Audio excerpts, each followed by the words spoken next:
స్పెషల్గా పెళ్ళైన వాళ్ళకి చెప్తున్నాను, మనం బికినీ వేసుకున్నా ఏది వేసుకున్నా ఆ 4 గోడల మధ్య మన భర్తతోటే మన సంతోషమైన ఏదైనా అది పబ్లిక్గా ఉండాల్సిన పని లేదు. పెళ్ళైన వాళ్ళకి చెప్తున్నాను, నువ్వు ఎంత పాష్గా అయినా ఉండు, ఎంత బికినీ అయినా వేసుకో, నీ అందం నీ భర్త వరకే, సొసైటీకి అవసరం లేదు. మోడర్న్గా ఉండాలి, పాష్గా ఉండాలి, వల్గర్గా ఉండకూడదు. మోడర్న్గా ఉండడానికి వల్గర్గా ఉండడానికి చాలా తేడా ఉంటుంది. ఈ రెండింటికి చాలా డిఫరెన్స్. అమ్మాయిలో మోడర్న్గా ఉండడంలో తప్పు లేదు, నేను చాలా మోడర్న్గా ఉంటాను, బట్ అది డీసెంట్ వేలో ఉండాలి, వల్గర్గా ఉండకూడదు అని నేను ట్రస్ట్ చేస్తాను. నా డ్రెస్సింగ్ సెన్స్ ఇలాగే ఉంటుంది అంటే అవ్వదు. వాళ్ళకు నచ్చిన విధంగా ఉండాలి.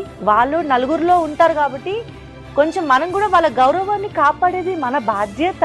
మనం మధ్యతరగతి వాళ్ళం, మనం ఎక్కడి నుంచి వచ్చాం, మన పేరెంట్స్ ఎక్కడి నుంచి మనల్ని పెంచారు, మన పద్ధతి, మన సంస్కారం. మనం పంజాబ్ డ్రెస్లు చీరలు కట్టుకోవాల్సిన పని లేదు, బట్ మనం డీసెంట్గా ఉండాలి. 10 మందిలోకి వెళ్తే మనం గౌరవంగా ఉండాలి.